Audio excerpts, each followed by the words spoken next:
মানে গোপাল নতুন ব্যবসা করছে? দেখে হচ্ছে ব্যাপারটা কি? কি গোপাল, নতুন দোকান দিয়েছো নাকি? আরে মন্ত্রী মশাই যে, আসুন আসুন আসুন। বাবা, তুমি তো দেখছি ব্যবসা খুলে বসেছো। এদিকে রাজসভা থেকেও কামাচ্ছ, আবার দোকান থেকেও কামাচ্ছ। এই গোপাল, সরস্বতী পুজো তো প্রায় চলেই এলো। তা কি করবে না করবে সব ঠিক করেছো তো? আমি তো ভাবছি এই বছর পাঠশালাতেই বেশ জমিয়ে পুজোটা করব, সবাই মিলে আনন্দ করব। হ্যাঁ, এই আরে সবাই বলো তোমাদের কি মতামত? বাহ, তাহলে তো খুব ভালোই হয় মহারাজ। কিন্তু আহ, কিন্তু কি? মহারাজ, সবই তো ঠিক আছে, কিন্তু পাঠশালার যা শোচনীয় অবস্থা, সেখানে কি পুজো করা যাবে? হ্যাঁ মহারাজ, পাঠশালার অবস্থা খুবই খারাপ, চারিদিকে ভেঙে পড়ছে। সেখানে শিক্ষাদান করাই খুব দুঃসাধ্য হয়ে পড়ে। তাই নাকি? এই মন্ত্রী, এ আমি কি শুনছি? এই পণ্ডিত আর গোপাল দুজনে মিলে দেখছি আমায় বিপদে ফেলে দেবে। মহারাজ, ঠিক আছে ঠিক আছে, আমি তো এতদিন জানতাম না এই ব্যাপারে। ঠিক আছে, আমি দেখে নিচ্ছি। কিন্তু মন্ত্রী মশাই, আমি তো আপনাকে বলেছিলাম এই বিষয়ে। ওই বলেছিলাম না, আসলে এত চারিদিকে চাপ। কিন্তু তাহলে সরস্বতী পুজোটা কোথায় হবে?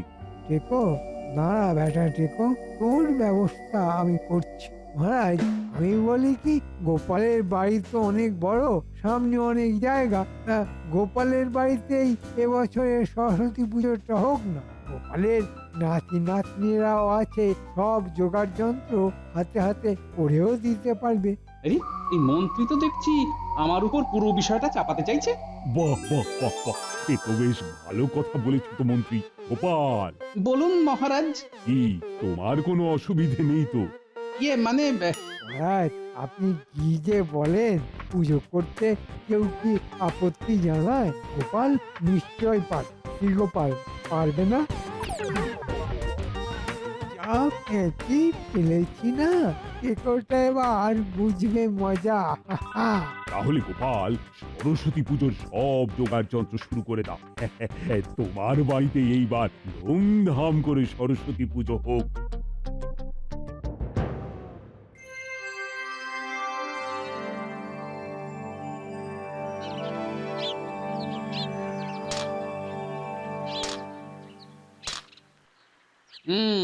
তাহলে সব মিলিয়ে খরচ গিয়ে দাঁড়ালো 30 মোহর।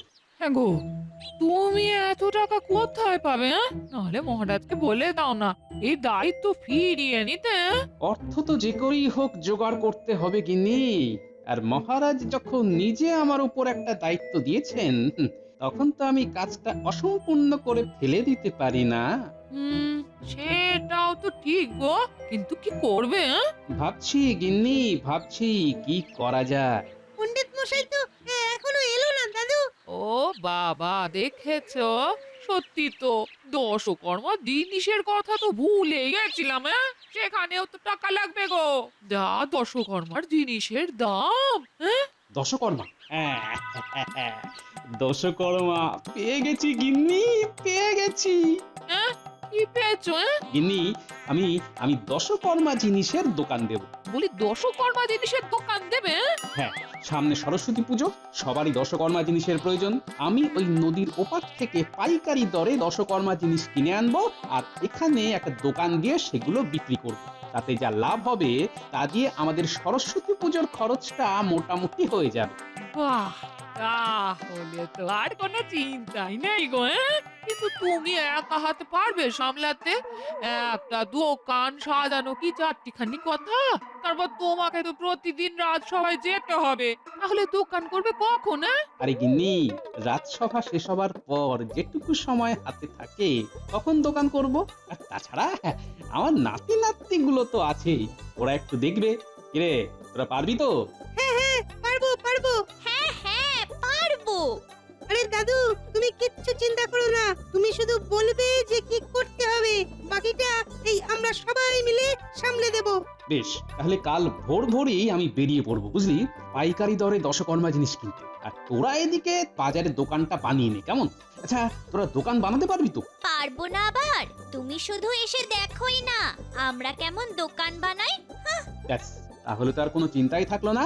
এখন শুধু ওপার থেকে জিনিসগুলো নিয়ে আসার পালা।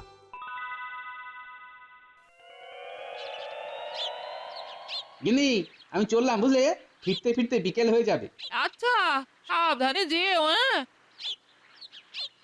দুর্গা দুর্গা দুর্গা দুর্গা।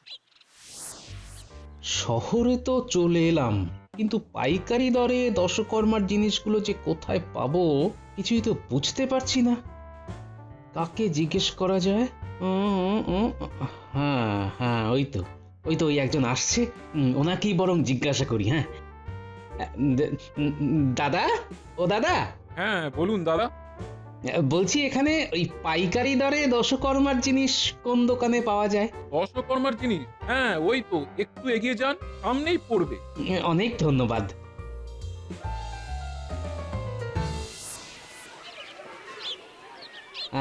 এই দোকানটাই তো মনে হচ্ছে।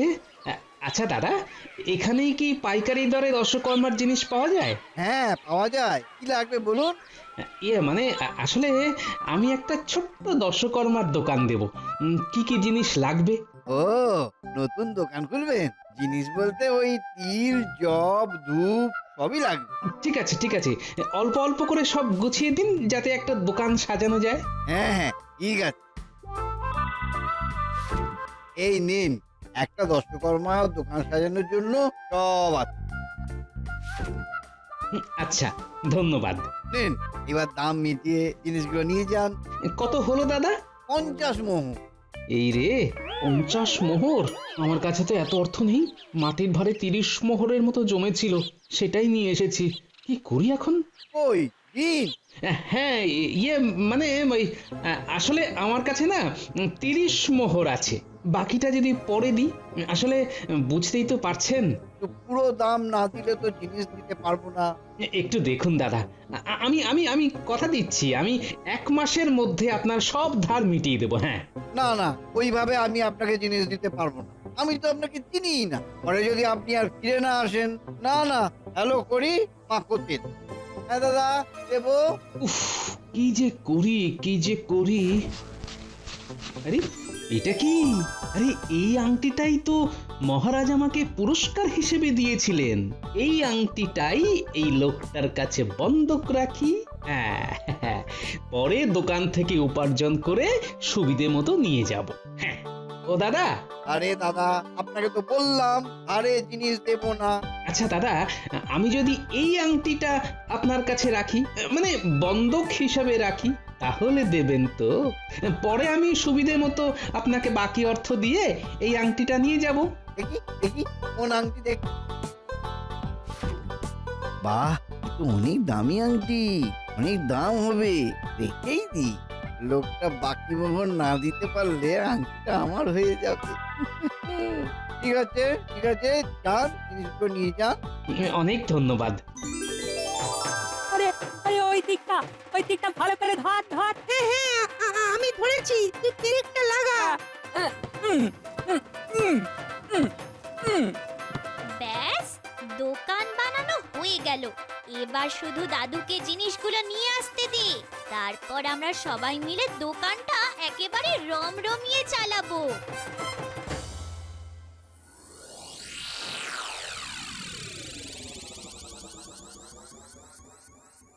কি ব্যাপার, আজ আবার গোপাল রাজসভায় আসলো না?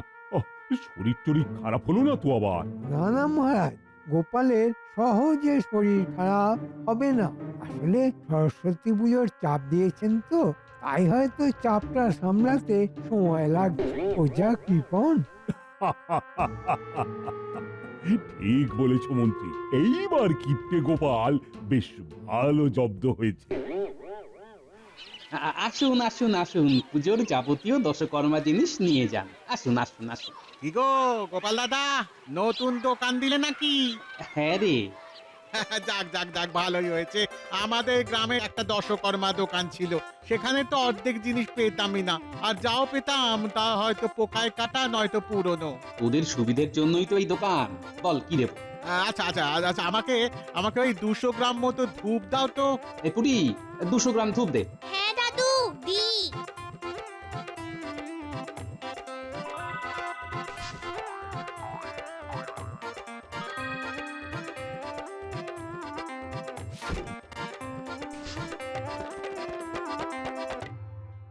যাক, সব সবজির বাজার মোটামুটি বিনা পয়সাতে হয়ে গেল। এবার এই হাড়ুর দোকান থেকে বিনা পয়সায় মাছটা নিয়ে এলেই হয়ে যাবে। কি গোপাল দেখছি দশকর্মার দোকান দিয়েছে, তার মানে গোপাল নতুন ব্যবসা করছে। দেখে হচ্ছে ব্যাপারটা কি কি গোপাল, নতুন দোকান দিয়েছো নাকি? আরে মন্ত্রী মশাই যে, আসুন আসুন আসুন। বাবা, তুমি তো দেখছি ব্যবসা করে বসেছো।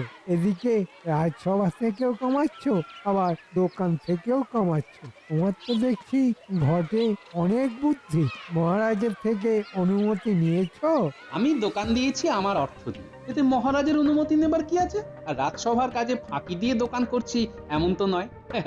ওই দিক সামলে তারপর দোকান করছি, এতে তো মহারাজের সমস্যা হবার কথা নয়, তাই অনুমতি নেবারও প্রশ্ন আসছে না।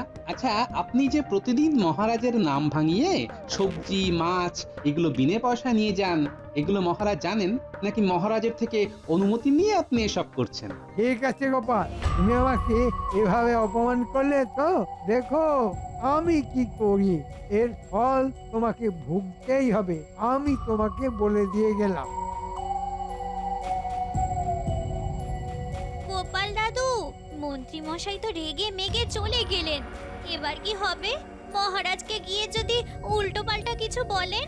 আরে বলুক না, কি বলবে, আমিও দেখতে চাই মন্ত্রীর দৌড় কত। কি গোপাল, কাল রাজসভায় ডুব মারলে কেন? মহারাজ, গোপাল আর কি বলবে? ও তো নতুন ব্যবসা শুরু করেছে, বাজারে নতুন দোকান দিয়েছে, দশকর্মার দোকান। তাই নাকি? আমার কথা বিশ্বাস না হলে আপনি গোপালের কাছে শুনুন না মহারাজ। কি গোপাল, তুমি নাকি দোকান দিয়েছো? কই, আমাকে তো এই বিষয়ে কিছুই বলনি। আসলে মহারাজ সময় পাইনি, ভেবেছিলাম বলবো, কিন্তু পরশু বিকেলেই ঠিক হয় যে একটা দোকান দেব। কাল তো সারাদিন মালপত্র আনাআনি করতেই চলে গিয়েছে। আজকে ভেবেছিলাম আপনাকে বলবো, কিন্তু থাক থাক, আর কিন্তু করতে হবে না। মহারাজ, আজকে সকালে আমি যখন বাজারে গিয়েছিলাম তখন গোপালের দোকানে গিয়েছিলাম। গোপালকে গিয়ে বললাম, কি গোপাল, দোকান দিলে? মহারাজকে জানিয়েছো? তা আমার মুখের উপর সে কি কথা, আপনি ভাবতেও পারবেন না মহারাজ। বলে কিনা দোকান দেবে নিজের অর্থে, তাতে আপনার কাছে জানানোর কোনো প্রয়োজন বোধ নাকি ও করে না। কি, তাই নাকি? কি গোপাল, মন্ত্রী যা যা বলছে সব ঠিক বলছে? দেখছেন না মহারাজ কেমন চুপ করে দাঁড়িয়ে আছে? তার মানে তো বুঝতেই পারছেন মহারাজ আমি বানিয়ে বানিয়ে কিছুই বলছি না। মহারাজ জানেন, গোপাল এও বলেছে যে ব্যবসা করে এমন অর্থ করবে যে আপনার এই সিংহাসনটাকেও নাকি ও কিনে নেবে। কি, এত বড় কথা? দেখি দেখি ও কত বড় ব্যবসায়ী। গোপাল, এক্ষুনি আমার ঘরে এসো। আচ্ছা মহারাজ। বেশ হয়েছে, বেশ হয়েছে। ব্যবসা করার শখ এবার চিরদিনের জন্য ঘুচে যাবে। মহারাজ, আসবো? এসো এসো, ভেতরে এসো। তুমি কত বড় ব্যবসায়ী হয়েছো, হ্যাঁ, যে আমাকে বড় বড় কথা বলো? মহারাজ, আমি জানি না মন্ত্রী মশাই আপনাকে কি বলেছেন, কিন্তু আপনার অসম্মান হয় সেরকম কোনো কথা কিন্তু আমি বলিনি মহারাজ। এ তো আমি বেশ ভালোই বুঝতে পারছি। আচ্ছা, কাজের কথায় আস। শোনো, নতুন ব্যবসা শুরু করতে হলে তোমাকে খাজনা দিতে হবে 100 মোহর। যদি 100 মোহর খাজনা দিতে পারো তবেই ব্যবসা করতে পারবে, না হলে কিন্তু পারবে না। মহারাজ, আমার ছোট দোকান সবে খুলেছি, 100 মোহর কোথায় পাবো বলুন তো? আর এইরকম তো কোনো নিয়ম নেই মহারাজ। ও, তুমি আবার আমাকে নিয়ম শেখাচ্ছ? না না মহারাজ, আপনাকে শেখাবো আমি, এত ক্ষমতা আমার নেই। আসলে মহারাজ, আমার হাতে তো এখন তেমন অর্থ নেই, সরস্বতী পুজোর দায়িত্বটাও আপনি আমার কাঁধে দিয়েছেন, ভালোভাবে যাতে পুজোটা করতে পারি, আর সেই কারণেই ওই দশকর্মা দোকানটা খোলা। আচ্ছা আচ্ছা, ঠিক আছে ঠিক আছে, তুমি আমাকে অনেক বিপদে সাহায্য করেছো, এই জন্য তোমাকে আমি খাজনা মুক্ত না হয় করলাম, কিন্তু দোকান করার জন্য তোমাকে আমার কাছে একটি পরীক্ষা দিতে হবে। তুমি যদি সেই পরীক্ষায় পাশ করো তবেই তুমি ব্যবসা করতে পারবে, নচেত কিন্তু তোমার দোকান বন্ধ করতে হবে। ঠিক আছে মহারাজ, যেমন আপনার ইচ্ছা। এই নাও একটা কলম, এই কলমটা যদি তুমি আমার কাছে বিক্রি করতে পারো তবেই তুমি দোকান করতে পারবে। দেখি তুমি কত বড় ব্যবসায়ী হয়েছে। ঠিক আছে মহারাজ, চেষ্টা করছি।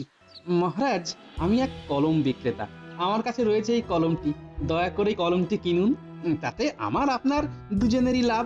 না না না, তোমার লাভ দেখে তো আমার লাভ নেই, আমার কি লাভ হবে এই কলমটি কিনলে সেটি বল। এই কলমটি দিয়ে আপনি সুন্দর সুন্দর কবিতা লিখতে পারবেন, আপনি কাউকে পত্র লিখতে পারবেন, বা অন্য কোনো প্রয়োজনেও এই কলমটি আপনি ব্যবহার করতে পারবেন।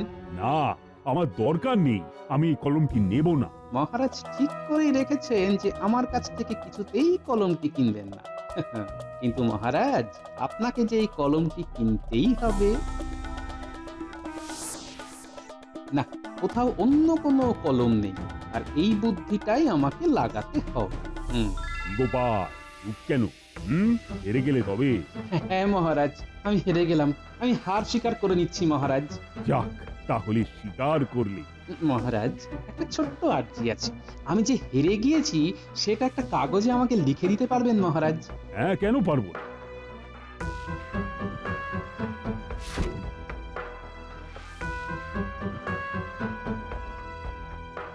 একটা কলম দাও তো, না হলে লিখবো কিভাবে? কলম তো নেই মহারাজ। কেন? তোমাকে তো এক্ষুনি একটি কলম দিলাম আমি, ওটি দাও। ওটা তো এখন আমার কলম মহারাজ, আমি এখন ওই কলম তো বিক্রি করব না মহারাজ। কিন্তু তাহলে আমি লিখবো কিভাবে? ঠিক আছে, বিক্রি করতে পারি, কিন্তু আমার 100 মোহর চাই মহারাজ। হ্যাঁ, তুমি আমাকে 100 মোহর দেখাচ্ছ? এই নাও 100 মোহর। তাহলে মহারাজ, শেষমেশ আমি তো জিতলাম। হ্যাঁ, তুমি জিতলে, কিন্তু কিভাবে? এই তো আপনি এক্ষুনি আমার কাছ থেকে এই কলমটি 100 মোহর দিয়ে কিনলেন, আর আপনার কথা মতো আমি আপনাকে কলমটি বিক্রি করতে পারলে আমি জিতে যাব, আর আমি সেটা পেরেছি। গোপাল, তোমার কিছু বুদ্ধি আছে বটে মাথায়। যাও যাও যাও, তোমার দোকান তোমারই রইল, তোমার বুদ্ধির সাথে পারে এমন মাথা কারো আছে নাকি? এই এই 100 মোহর দিয়ে জমিয়ে সরস্বতী পুজোর জোগাড় করো।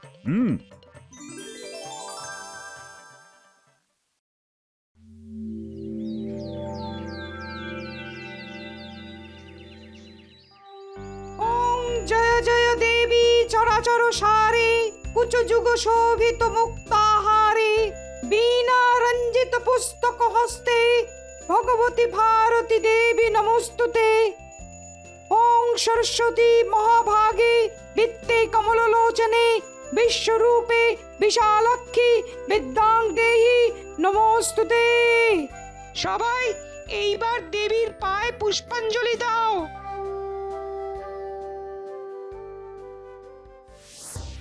মহারাজ, আপনি বসুন, আমি রান্নার ওই দিকটা একটু ঘুরে আসি। আচ্ছা আচ্ছা গোপাল। গুলটে, তোরা সবাইকে হাতে হাতে প্রসাদটা দিয়ে দে দেখি। আচ্ছা দিদা।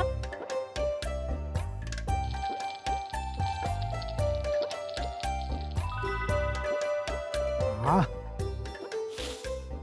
আহ, কি গন্ধ! এই গন্ধে খিদেটা যেন আরো 4 গুণ বেড়ে গেল। তাই একটু রান্নার ওই দিকটা ঘুরে আসি।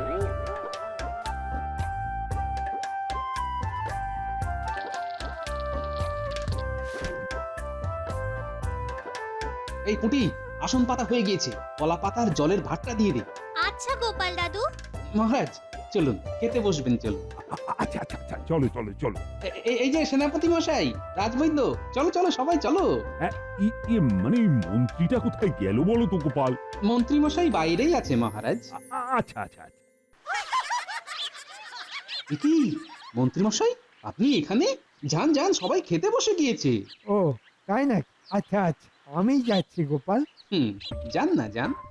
আপনাকে আজকে এমন হেনস্থা করব না, শুধু আপনি দেখতে থাকুন মন্ত্রী মশাই।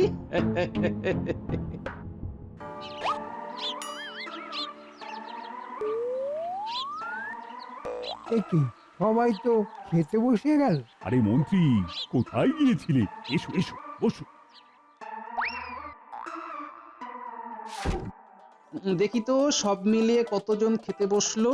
যতজন বসবে তার থেকে একটা কম করে খাবার নিয়ে যাব, মন্ত্রী মশাইকে জব্দ করব।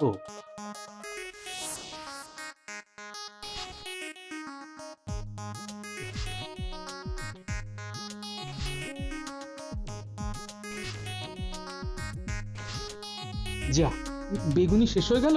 তাহলে কি গোপাল আমি বেগুনি পাবো না? আরে পাবেন না কেন, নিশ্চয়ই পাবেন মন্ত্রী মশাই।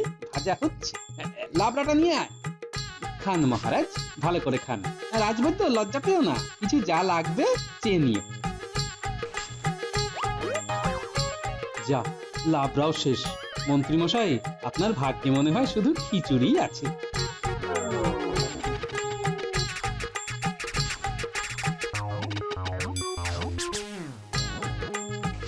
খাও সেনাপতি, ভালো করে কুলের চাটনি খাও।